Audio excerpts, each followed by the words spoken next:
In the summer of 1590, a ship arrives on the shores of a small island off the coast of what is now North Carolina, carrying supplies for over 100 English settlers. But when the crew comes ashore, there is no one left to greet them. No bodies, no signs of struggle, no trace of the colony at all. Just a single carved word on a wooden post, and a mystery that has haunted America for over 400 years. Before Jamestown, before Plymouth Rock, before the story of America even began, there was Roanoke, England's first attempt to build a permanent colony in the New World.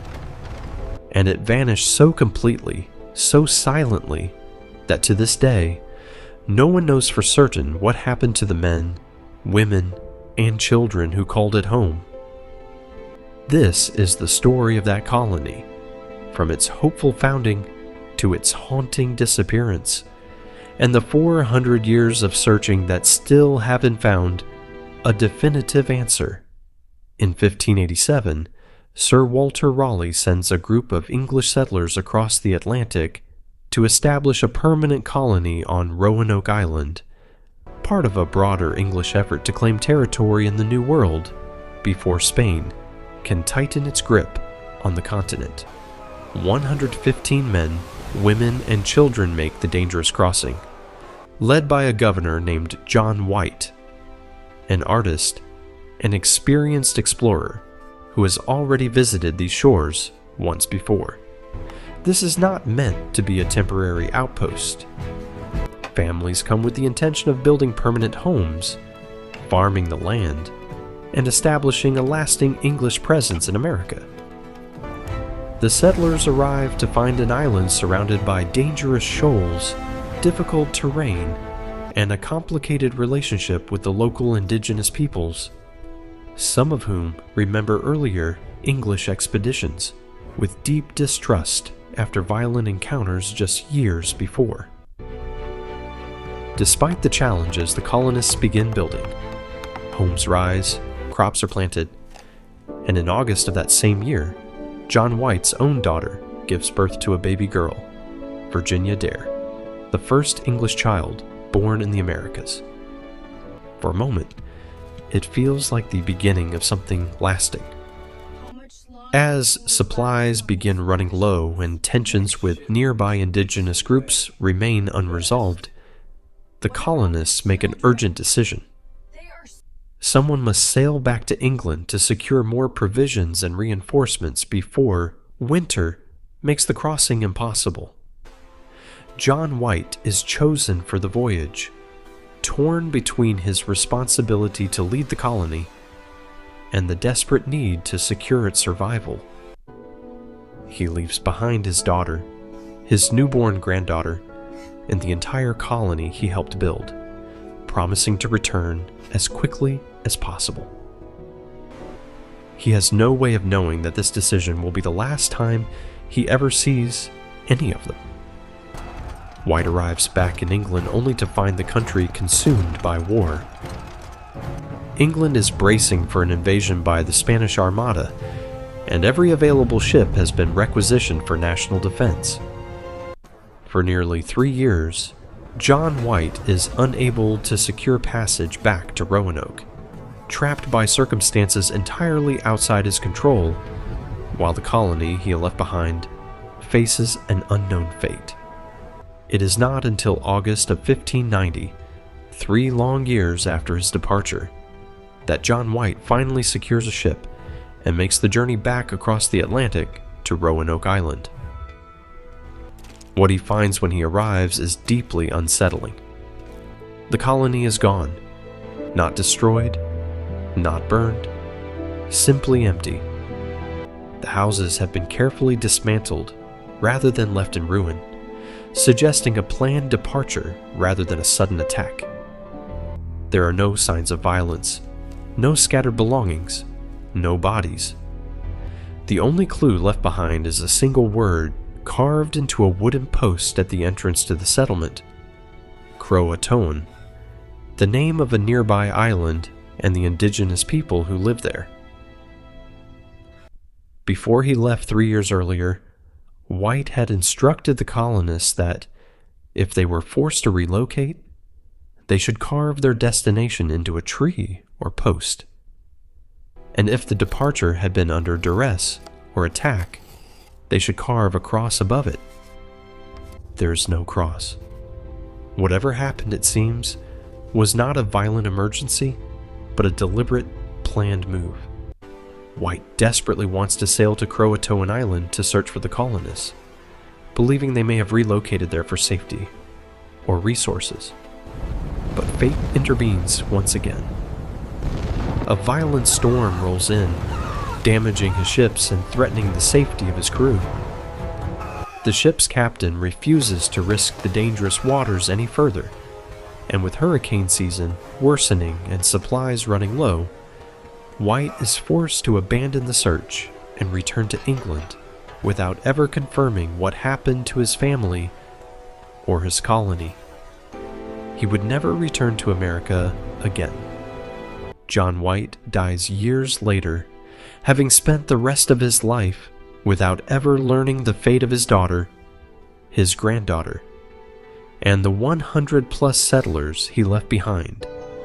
The colony fades into historical silence, and the mystery of what became known as the Lost Colony begins.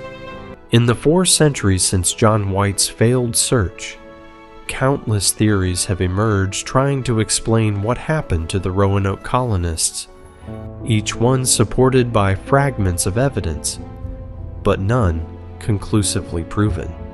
The most widely accepted theory suggests the colonists integrated peacefully with local indigenous communities, likely the Croatoan people, exchanging their English identity for survival within Native American society.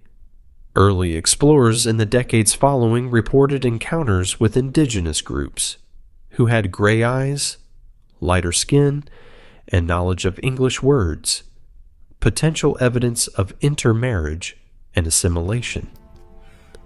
Other theories propose a far darker outcome, that the colonists were killed in conflict with hostile indigenous groups, or that disease and starvation wiped them out entirely before they could relocate anywhere at all. Some historians point to evidence that the colonists may have attempted to relocate northward toward the Chesapeake Bay area, only to be attacked by a powerful indigenous confederation before English reinforcements could ever locate them. An event that some later indigenous testimonies seem to reference indirectly. Archaeological digs in recent decades have uncovered intriguing clues, including English-made artifacts found miles inland from Roanoke Island, hinting that at least some colonists may have traveled further than previously believed, blending into interior communities rather than remaining near the coast.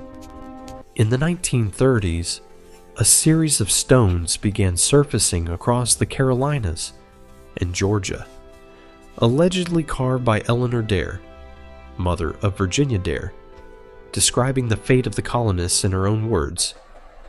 For a brief period, these Dare stones captivated the public and seemed to offer the breakthrough historians had waited centuries for. Investigation eventually revealed most of the stones to be elaborate forgeries, created by opportunists hoping to profit from public fascination with the mystery. The first stone discovered remains debated among researchers to this day, with some believing it may hold genuine historical value despite the surrounding fraud.